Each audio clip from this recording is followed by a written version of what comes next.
당장 무릎 꿇고 사과하세요. 지금 60대가 넘은 한 여성이 붉은색 배달 점퍼를 입은 채 이제 막 29살이 된 젊은 여성 앞에서 무릎을 꿇고 있었다. 그녀의 두 손은 떨리고 있었고 복도 구석에 설치된 CCTV는 이 굴욕적인 순간을 고스란히 담고 있었다. 젊은 여성은 팔짱을 낀 채 노부인을 내려다보며 비웃음을 터뜨렸다. 그 잔인한 미소는 나이든 배달원이 자기 발밑에 무릎 꿇는 것을 보는 것보다 더 큰 만족감은 없다는 듯했다. 바로 그때 엘리베이터 문이 열리고 정장을 입은 한 남자가 걸어 나왔다. 그는 복도에서 벌어지는 광경에 충격을 받아 얼어붙었지만 그의 약혼녀인 젊은 여성은 전혀 눈치채지 못했다. 그녀는 자신이 방금 무릎 꿇린 배달원이 누구인지, 그리고 자신의 행동이 얼마나 끔찍한 대가를 치르게 될지 전혀 알지 못했다. 새벽 4시 30분 서울은 아직 잠에 빠져 있었지만 강남의 미래타워 최고층에서는 희미한 불빛이 새어나오고 있었다. 박서연 회장은 텅 빈 회장실 문을 조용히 열고 안으로 들어섰다. 커다란 원목 책상 위에는 액자 하나가 단정하게 놓여 있었다. 그것은 그녀의 어머니가 남대문 시장의 작은 골목에서 낡은 손수레를 밀고 있는 앙상한 모습의 사진이었다. 박 회장은 액자를 들어 올려 희미한 먼지를 부드럽게 닦아냈다. 그녀의 손끝이 떨렸다. 어머니가 돌아가신 지 벌써 10년이 흘렀다. 사진 속 어머니의 구분 등은 가족을 위한 고된 희생을 고스란히 새겨놓은 듯했다. 그녀는 서랍을 열어 서류 더미 사이에 놓인 낡고해진 장갑 한 켤레를 꺼냈다. 장갑 바닥은 다 닳아 있었다. 박 회장은 장갑에 손을 넣어보았다. 그것은 그녀가 25살 때 첫 직장에서 얻은 기념품이었다. 인천항 창고에서 하루 12시간씩 짐을 나르는 일이었다. 관절이 쑤셨지만 그녀는 꿋꿋이 버텼다. 서연아, 아무리 가난해도 품위를 지켜야 한다. 배가 고파도 명예는 지켜야 해. 어머니의 당부가 여전히 귓가에 맴돌았다.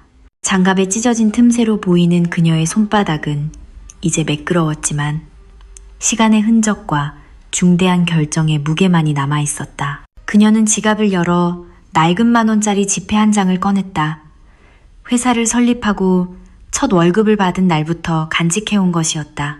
15년 전, 그것은 자신의 뿌리를 절대 잊지 않겠다는 스스로와의 약속이었다.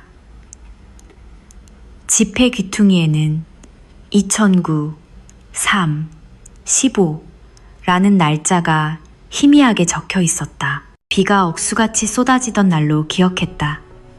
첫 월급 150만 원. 이 10,000원짜리 지폐는 아무리 성공하더라도 가난했던 시절을 잊지 말라는 경고였다. 창밖을 내다보자 도시가 서서히 깨어나고 있었다. 아래에서는 출근하는 사람들의 물결이 거리로 쏟아져 나오기 시작했다. 누군가는 그녀처럼 이른 새벽에 일어났을 것이고 누군가는 지친 야간 근무를 막 마쳤을 것이다. 박 회장의 눈시울이 붉어졌다.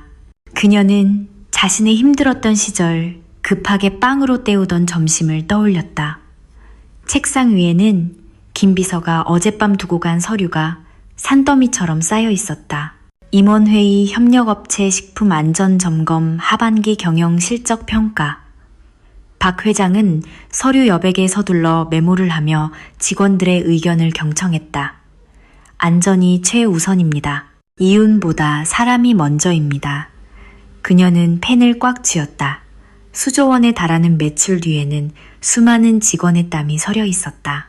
비용 절감 뒤에는 협력업체의 공장 노동자들의 더욱 팍팍해질 수 있는 삶이 달려 있었다. 정확히 육식인 비서가 들어왔다. 회장님, 오늘 일정 보고 드리겠습니다. 박 회장이 고개를 들었다. 공장 상황부터 보고해 주세요. 어젯밤 야간조는 어땠습니까? 김 비서가 순간 놀란 표정을 지었다. 네, 네. 바로 확인하고 보고 드리겠습니다. 그녀가 막 돌아서려 할 때 박 회장이 다시 불렀다. 김 비서 직원들 식사는 잘 나옵니까? 야간조 휴게실은 제대로 갖춰져 있고요. 김비서의 눈이 동그래졌다. 회장님이 이런 것을 물어본 것은 처음이었다. 박 회장은 커피 대신 따뜻한 녹차 한 잔을 따랐다. 뜨거운 김이 올라오자 어머니 생각이 났다. 아침 일찍 일어나 보리차를 끓이시던 어머니. 그 옆에서 그녀는 졸린 눈을 비비며 앉아있곤 했다.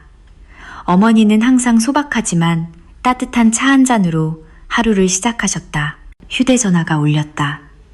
아들 민준에게서 온 문자였다. 엄마, 오늘 저녁에 엄마한테 소개하고 싶은 사람이 있어요. 아주 중요한 사람이에요. 박 회장은 미소를 지었다. 33살짜리 아들이 드디어 백년가약을 생각하는 모양이었지만 한편으로는 걱정도 되었다. 민준이가 어떤 사람을 데려올까? 그녀는 돈이나 학벌을 바라지 않았다. 그저 마음이 따뜻하고 사람을 대할 줄 아는 사람이길 바랐다. 특히 자신보다 약한 사람들에게. 그녀는 다시 어머니의 사진을 바라보았다. 그 사람의 태도가 그 사람이 가진 재산보다 중요한 거란다. 약한 사람을 대하는 방식이 그 사람의 모든 것을 말해준단다. 어머니의 가르침은 여전히 뼈에 새겨져 있었다. 예전에 어머니는 시장에 갈 때마다 채소 파는 아주머니에게 감사하다고 말하고 두 손으로 돈을 건네셨다. 시장 사람들 모두가 어머니를 좋아했다. 그것이 진정한 품격이었다. 박 회장은 가벼운 한숨을 내쉬며 일어섰다. 오늘은 뭔가 다른 날이 될 것 같은 예감이 들었다. 그녀는 재킷 주머니 속 10,000원짜리 지폐의 무게를 다시금 느꼈다. 오늘 초심을 잃지 말아야 한다. 회장실을 나서기 전 박 회장은 거울 속 자신을 바라보았다. 여전히 명품 정장에 고급 시계를 차고 있었지만 그녀는 마음 깊은 곳에서는 여전히 25살의 그 시절 어머니처럼 강하게 살겠다고 다짐했던 그 소녀이길 바랐다. 오전 7시가 넘어 회장실 문이 다시 열렸다. 김민준이 들어왔다. 그의 뺨은 상기되어 있었고 눈은 이상할 정도로 흥분으로 빛나고 있었다. 박 회장이 서류에서 눈을 뗐다. 민준이 머뭇거리며 자리에 앉았다. 엄마, 저 결혼하고 싶어요. 그의 목소리가 약간 떨렸다. 이름은 최유라 29살이고 미술 전공했어요. 박 회장은 펜을 내려놓고 아들의 눈을 똑바로 바라보며 따뜻하게 미소 지었다. 그래, 축하한다. 좋은 사람을 만났구나. 민준의 얼굴이 환해졌다. 박 회장은 자리에서 일어나 창가로 걸어갔다. 민준아, 엄마가 항상 하던 말 기억하니? 그녀는 등을 돌린 채였지만 목소리는 진지해졌다. 중요한 건 그 사람이 식당 종업원이나 길거리 노점상, 아주머니, 청소부 아주머니에게 어떻게 대하는지란다. 민준은 황급히 휴대전화를 꺼냈다. 엄마 유라씨, 정말 착해요. 봉사활동도 엄청 많이 해요. 그는 엄마에게 사진을 넘겨 보여주었다. 유기견 보호소에서 찍은 사진 자선 행사 사진, 보육원 방문 사진. 사진마다 유라는 환하게 웃고 있었다. 보세요 엄마, 좋은 일 정말 많이 하죠. SNS에도 다 올라와 있어요. 박 회장은 말없이 화면을 바라보았다. 사진은 매우 아름다웠고 완벽한 각도로 찍혀 있었다. 그녀가 천천히 고개를 끄덕였다. 그래, 좋은 일 많이 하네. 하지만 카메라가 꺼진 뒤에는 어떨까? 그녀는 책상으로 돌아와 수첩에 몇 자 적어 내려갔다. 민준이 궁금해했지만 그녀는 수첩을 가렸다. 언제 한번 엄마한테 인사시키렴. 민준의 얼굴이 환해졌다. 정말 류유라 씨가 정말 기뻐할 거예요. 그는 서둘러 문자를 보냈다. 박 회장은 아들을 바라보며 마음이 따뜻해지는 동시에 불안감도 느꼈다. 저 아이는 아직 너무 순진해. 그날 정호 김비서가 보고했다. 회장님 민준 도련님께서 방금 전화하셔서 내일 저녁 7시 한정식 레스토랑 나래에 예약을 원하십니다. 박 회장은 잠시 생각했다. 조금 이르긴 하지만 알겠어요. 예약해줘요. 홀로 남게 되자 박 회장은 다시 어머니의 액자를 품에 안았다. 엄마 민준이가 장가를 가려나 봐요. 그런데 그 아이가 어떤 아이인지 아직 모르겠어요. 그녀는 속삭였다. 제가 사람을 꿰뚫어 볼 수 있게 도와주세요. 책상 위에 10,000원짜리 지폐가 다시 눈에 들어왔다. 시험. 대담한 생각이 번쩍 떠올랐다. 만약 최유라가 이 낡은 지폐에 그리고 나이든 배달원에게 어떻게 반응할까?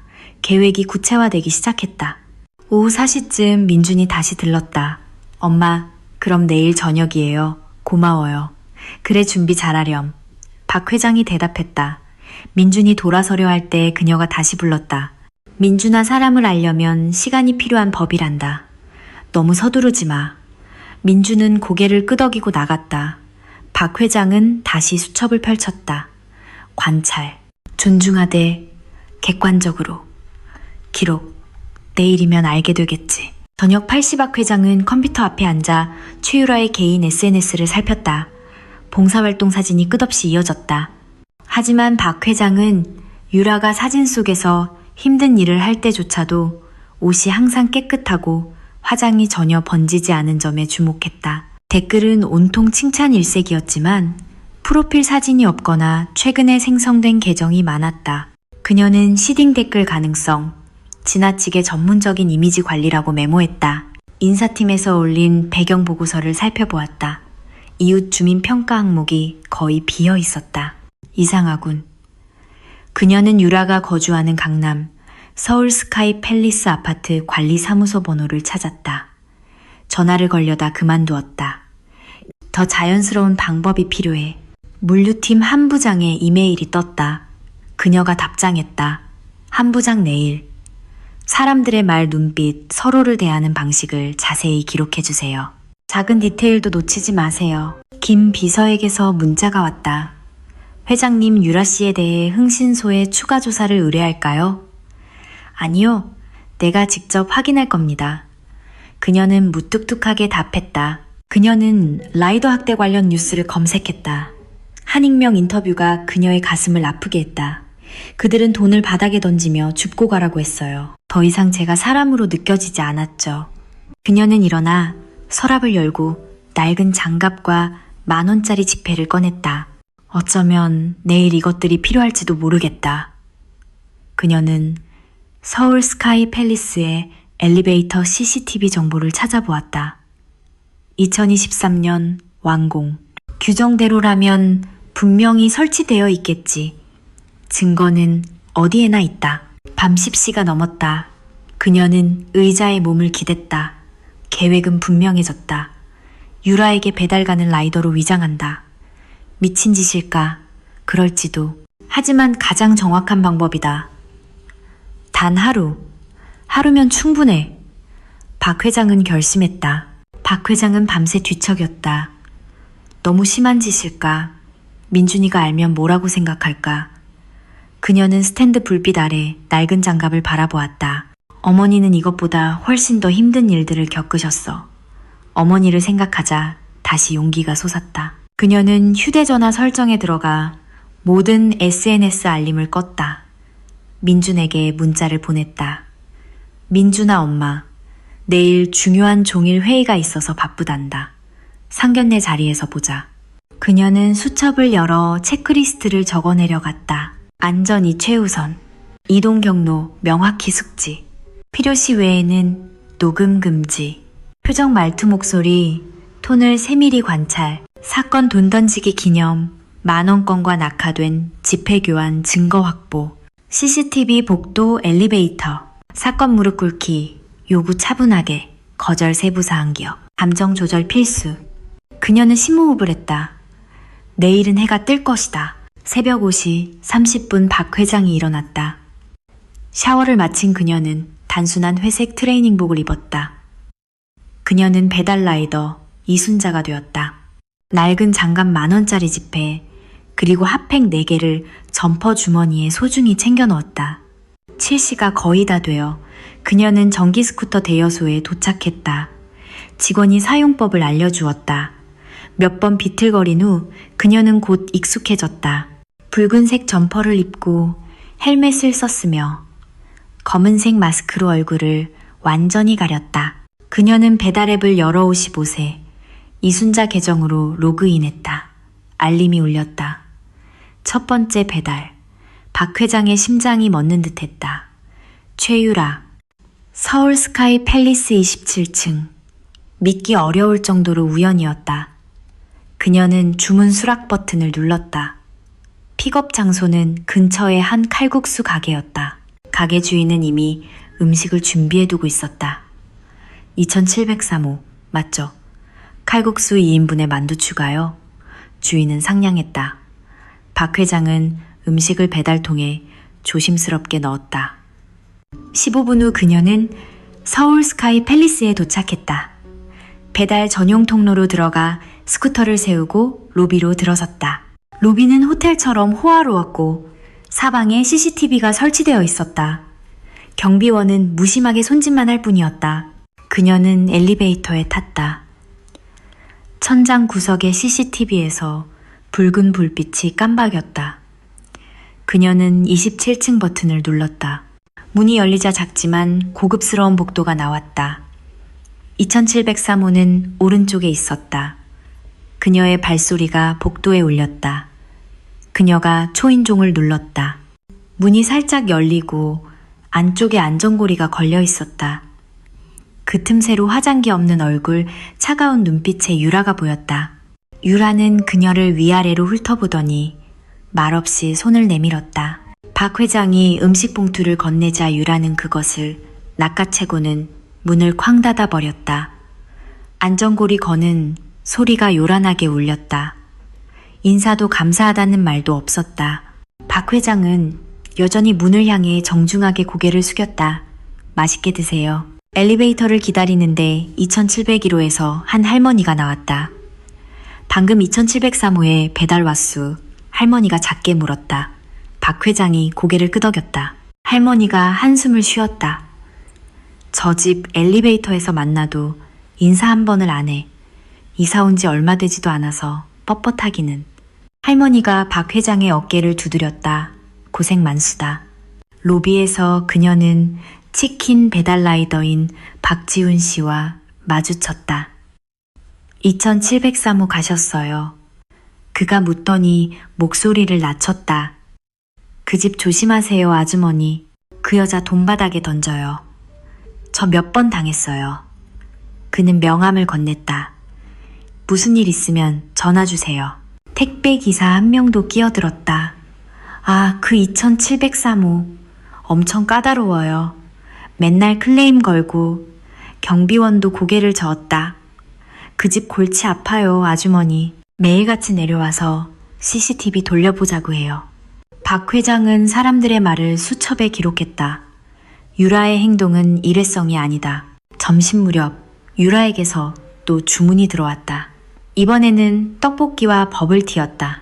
박 회장은 수락 버튼을 눌렀다. 다시 확인할 기회다. 분식집 사장이 고개를 저었다. 또 그 집이네. 하루에 몇 번을 시키는지. 박 회장은 다시 아파트로 돌아와 27층으로 올라갔다. 이번에는 문이 더 활짝 열렸다. 안전고리는 걸려있지 않았다. 유라는 화장을 하고 머리를 높게 묶고 있었다. 그녀는 박 회장을 위아래로 훑어보며 비웃었다. 그 나이에 아직도 라이더 일 하시다니 힘드시겠네요. 젊었을 때 뭐 하셨어요? 목소리에는 경멸이 가득했다. 박 회장은 말없이 음식을 건넸다. 유라가 말했다. 현금이요. 총 18,500원. 그녀는 지갑에서 10,000원짜리 지폐 2장을 꺼내들더니 갑자기 손을 놓았다. 돈이 바닥으로 팔랑거리며 떨어졌다. 어머, 또 떨어뜨렸네. 가식적으로 놀라는 표정이었다. 박 회장은 천천히 몸을 숙여 돈을 주었다. 손이 약간 떨렸다. 그녀는 2장을 모두 주어 복도 끝에 있는 CCTV를 올려다보았다. 붉은 불빛이 여전히 깜박이고 있었다. 기록되었어. 그녀는 일어나 거스름돈을 내밀었다. 여기 1,500원입니다. 유라가 비웃었다. 팁도 없어요, 불쌍하게. 박 회장은 그저 고개를 숙이고 돌아섰다. 등 뒤로 문이 쾅 닫히는 소리가 들렸다. 엘리베이터 안에서 그녀는 치밀어 오르는 분노를 억누르며 심호흡을 했다. 오후 3시경 3번째 호출. 역시 유라였다. 이번에는 빙수였다. 이번엔 또 어떨까? 27층에 도착하자 안에서 유라가 전화 통화하는 소리가 요란하게 들려왔다. 응, 내일 저녁이야. 드디어 나도 재벌가에 입성한다니까. 오빠네 엄마가 대기업 회장이래. 박 회장의 심장이 세차게 뛰었다. 2702호 문이 다시 살짝 열렸다. 중년 남자가 고개를 내밀어 엿듣고 있었다. 2701호 할머니도 마찬가지로 문틈으로 지켜보고 있었다. 드디어 유라가 문을 열었다. 여전히 휴대전화를 손에 쥔 채였다. 잠깐만. 그녀는 전화에 대고 말한 뒤 박 회장을 쳐다봤다. 빙수요. 거기 둬요. 결제 부탁드립니다. 유라가 짜증스럽게 다시 문을 열었다. 그녀는 신용카드를 내밀다가 일부러 바닥에 떨어뜨렸다. 어머, 또 떨어졌네. 박 회장은 다시 몸을 숙여 카드를 주었다. 결제를 마친 후 카드를 돌려주려 했지만 유라는 손을 내밀지 않았다. 박 회장이 어쩔 수 없이 다가가자 유라는 카드를 받아들며 그녀의 귓가에 속삭였다. 정말 불쌍해 보이네요. 그러고는 문을 쾅 닫았다. 박 회장은 그 자리에 서서 심호흡을 한 뒤 엘리베이터로 향했다. 그녀는 주머니에서 기념 10,000원짜리 지폐를 꺼내 방금 유라가 떨어뜨렸던 10,000원짜리 중 한 장과 바꿔치기 했다. 증거 확보. 유라의 본색이 드러났다. 오후 오시경 박 회장이 벤치에 앉아 쉬고 있는데 낯선 번호로 전화가 걸려왔다. 아까 우리 집에 배달 왔던 라이더죠. 유라의 차가운 목소리였다. 박 회장의 손이 멈칫했다. 그 떡볶이 끔찍했어요. 소스는 맵기만 하고 음식은 다 식었고요. 장사 그따위로 해요. 양심도 없어요.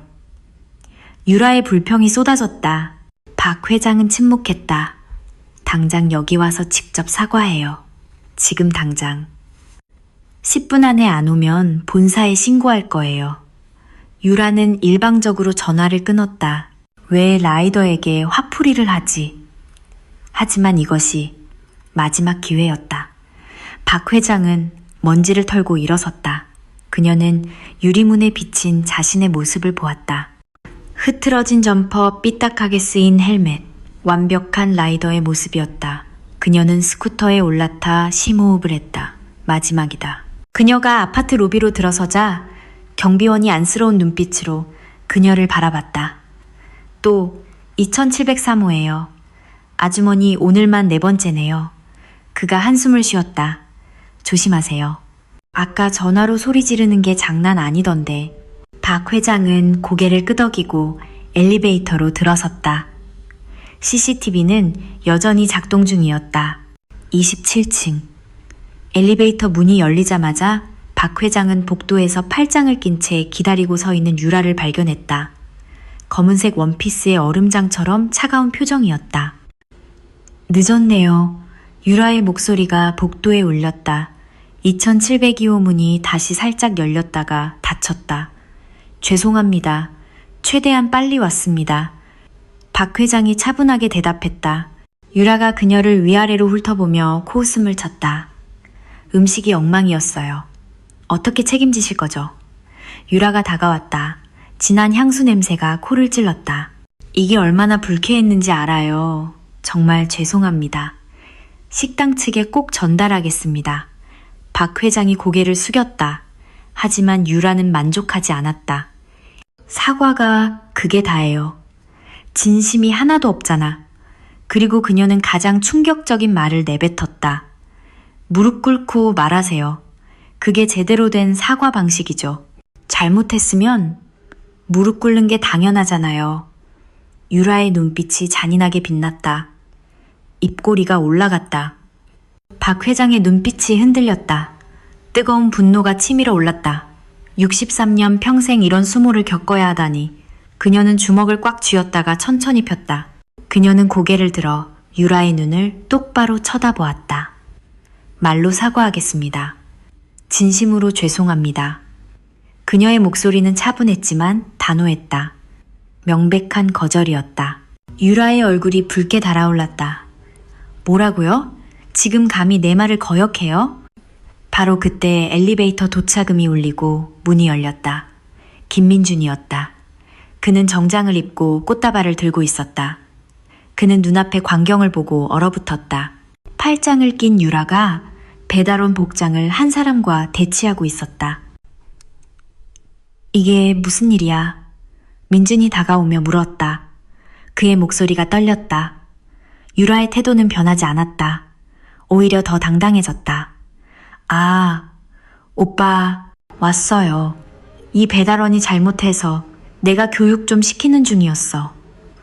하지만 그녀는 감히 민준의 눈을 마주치지 못했다. 이 아주머니가 무례하게 굴잖아요. 제대로 사과도 안 하고 적어도 무릎은 꿇어야죠. 민준은 배달원을 바라보았다. 얼굴은 가려져 있었지만 그 체형과 눈빛이 이상하게도 낯설지 않았다. 민준은 유라를 향해 돌아섰다. 그만해. 배달하시는 분들 힘든데 무릎 꿇으라니. 그건 너무 심하잖아. 그의 목소리에는 실망감이 가득했다. 유라가 그의 말을 잘랐다. 오빤 몰라서 그래. 이런 사람들은 교훈이 필요하다고. 이런 사람들. 민준이 작게 되물었다. 유라가 당황했다. 아니 그게 아니라. 민준은 고개를 저었다. 전혀 다른 최유라. 천사 같은 미소는 거짓이었다. 박 회장은 아들이 충격받은 모습을 보며 가슴이 아팠다. 하지만 이것이 현실이었다. 그녀는 복도 끝에 CCTV를 흑입보았다. 붉은 불빛이 여전히 깜박이고 있었다. 촬영 중 박 회장은 고개를 숙였다. 오늘은 이만하겠습니다. 그녀는 작게 말하고 돌아섰다. 등 뒤에서 민준과 유라가 다투는 소리가 들렸지만 그녀는 멈추지 않았다. 이미 충분했다. 그날 밤 박 회장은 집에 돌아와 라이더 복장을 벗었다. 온몸이 쑤셨다. 그녀가 소파에 앉아 있는데 휴대전화 알림이 쉴 새 없이 울렸다. 유라였다. 환불해 주세요. 사과 영상 찍어서 당장 보내세요. 읽고 답장 안 해요. 문자가 쏟아졌다. 박 회장은 휴대전화를 무음으로 전환했다. 노트북을 켜고 아파트 입주민 온라인 카페에 접속했다. 새로운 글이 올라와 있었다. 2703호 너무 시끄럽네요. 댓글 라이더한테 소리 지르던데요. 무릎 꿇으라고 하는 것까지 봤어요. 박 회장은 화면을 캡처했다. 전화가 울렸다. 라이더 박지훈 씨였다. 아주머니 괜찮으세요? 또 무슨 일 있었다고 들었어요. 박 회장이 그를 안심시켰다. 지훈 씨는 CCTV 확인을 도와주겠다고 했지만 그녀는 사양했다. 김 비서에게서 문자가 왔다. 회장님, 내일 저녁 상견례 준비는 마쳤습니다. 그런데 오늘 하루 종일 연락이 안 되셔서 괜찮으시죠? 괜찮아요. 내일 봅시다. 경비원에게서도 문자가 왔다. 2703호 건 오늘 근무일지에 기록해두었습니다. 필요하시면 제공해드릴 수 있습니다. 증거와 증인이 속속 나타났다. 박 회장은 차를 한 잔 끓였다. 그녀는 10,000원짜리 지폐를 꺼내 어머니 사진 옆에 놓았다. 내일 저녁 뭐라고 말해야 할까? 민준이를 상처 입히지 않고 사실을 말해야 하는데 고문 변호사인 한 변호사에게 전화가 걸려왔다. 법적 도움과 증언을 제안했다. 박 회장은 감사 인사를 전하고 그의 제안을 기록해 두었다. 그녀는 수첩에 오늘 하루의 일들을 자세히 기록하기 시작했다. 내일 진실이 밝혀질 것이다. 다음 날 저녁 6시 30분 메르세데스 한 대가 강남의 한정식 나래 앞에 멈춰섰다. 박 회장이 내렸고 김민준이 뒤따랐다. 그의 얼굴에는 여전히 어두운 기색이 남아있었다. 그들은 프라이빗 룸으로 안내받았다. 유라와 그녀의 부모님이 이미 기다리고 있었다. 유라는 분홍색 실크 원피스를 입고 가벼운 화장을 한 채 천사처럼 보였다. 그녀는 활짝 웃으며 박 회장에게 인사했다. 안녕하세요, 어머님. 유라의 부모님도 극진하게 대했다. 식사는 화기애애한 분위기 속에서 시작되는 듯했다. 유라는 쉴 새 없이 자신의 봉사활동에 대해 이야기하며 사진을 꺼내 자랑했다. 그녀의 부모님도 딸 자랑에 여념이 없었다. 민주는 말없이 식사만 했다.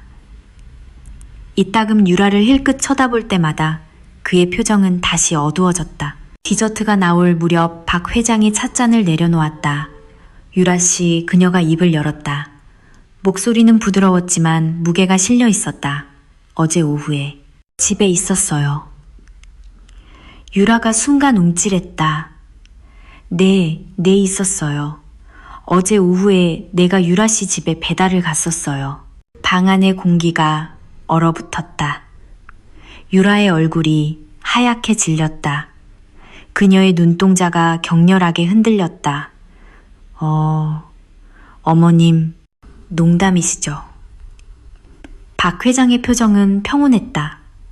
그녀는 작은 지갑을 꺼내 그 안에서 낡은 10,000원짜리 지폐를 꺼내 테이블 위에 올려놓았다. 이 돈 알아보겠어요? 어제 유라 씨가 바닥에 던졌던 바로 그 돈이에요? 유라의 얼굴에서 핏기가 가셨다. 입술이 파르르 떨렸다. 그녀의 손이 너무 심하게 떨려 찻잔을 엎었다. 유라의 부모님이 경악했다. 유라야, 이게 무슨... 박 회장이 말을 이었다. 그뿐만이 아니죠. 나에게 무릎을 꿇으라고도 했어요. 그 모든 게 복도, CCTV 엘리베이터, CCTV에 다 찍혔답니다. 아파트 관리사무소 일지 경비원과 이웃들, 다른 라이더들의 증언도 모두 증거로 남아있고요. 유라는 공포에 질려 몸을 움츠렸다. 민준이 고개를 들었다. 저도 봤어요. 어제 오후 5시쯤. 유라 씨가 배달원 아주머니에게 소리 지르면서 무릎 꿇으라고 하는 걸 봤어요. 전 그게 엄마인 줄은 몰랐지만 그 누구도 그런 대우를 받아서는 안 돼요. 그의 목소리에는 깊은 실망감이 배어 있었다. 유라가 황급히 민준의 손을 잡았다. 오빠 오해야, 내가 설명할게. 하지만 민준은 손을 뿌리쳤다. 변명하지 마. 너무 늦었어. 유라의 눈에서 눈물이 터져 나왔다. 그때 박 회장이 안경을 벗었다. 유라의 부모님이 동시에 경악의 비명을 질렀다. 그것은 그들이 신문기사에서 보았던 바로 그 얼굴이었다. 미래그룹 회장 박서연. 박서연 회장님. 유라의 아버지가 더듬거렸다. 유라의 어머니가 딸의 팔을 세차게 흔들었다. 유라야, 정말이야. 네가 박 회장님한테 그런 짓을 한 거야. 김민준이 천천히 일어섰다. 오늘은 이만하죠. 그는 어머니를 바라보았다. 엄마 가요. 박 회장이 일어섰다. 유라도 황급히 일어서려다. 비틀거리며 넘어졌다. 제발 한 번만 기회를 주세요. 잘못했어요. 그녀가 울부짖었지만 아무도 돌아보지 않았다. 계산대에서 박 회장이 카드를 꺼냈다. 유라의 부모님이 뒤쫓아 나왔다. 아닙니다, 저희가. 정말 죄송합니다. 아니요, 제가 사겠습니다. 이게 마지막일 테니까요. 박 회장은 안도감에 옅은 미소를 지으며 밖으로 나갔다. 밤 공기가 시원했다. 민준이 나지막이 말했다. 엄마, 죄송해요. 제가 사람을 잘못 봤어요. 그의 목이 메었다. 박 회장이 아들의 손을 잡았다. 괜찮다, 민준아. 이제 알았잖니? 넌 올바른 선택을 한 거야. 그녀는 밤하늘을 올려다보았다. 엄마, 저 잘했죠. 다음날 아침 미래그룹 임원회의에서 박 회장은 새로운 규정을 발표했다. 전 임원 대상 현장 근무 주간 도입과 직원 및 파트너사에 대한 갑질 및 경시행위에 대한 무관용 원칙이었다. 그녀는 또한 서비스업 종사자 자녀들을 위한 장학재단 설립을 선포했다. 회장실로 이어지는 복도에는 새로운 유리 진열장이 놓였다. 그 안에는 낡은 가죽 장갑 한 켤레와 구겨진 10,000원짜리 지폐 한 장이 초심이라는 명패와 함께 전시되었다. 박 회장의 책상 위에는 김민준이 작성한 직원 존중 정책 시행 계획안이 놓여 있었다. 계획안 마지막에 그가 쓴 글귀가 있었다. 어머니께서 가르쳐 주신 교훈을 절대 잊지 않겠습니다. 약자를 존중하는 것이야말로 진정한 힘입니다. 박 회장은 창밖으로 분주히 움직이는 사람들을 바라보았다. 이제 저 수많은 라이더와 청소부들이 그녀에게 다른 의미로 다가왔다. 그들은 모두 소중한 사람들이었다. 그녀는 어머니의 가르침을 떠올렸다. 어제 그녀가 겪었던 굴욕은 그 교훈을 그녀의 영혼에 더욱 깊이 새겨주었다.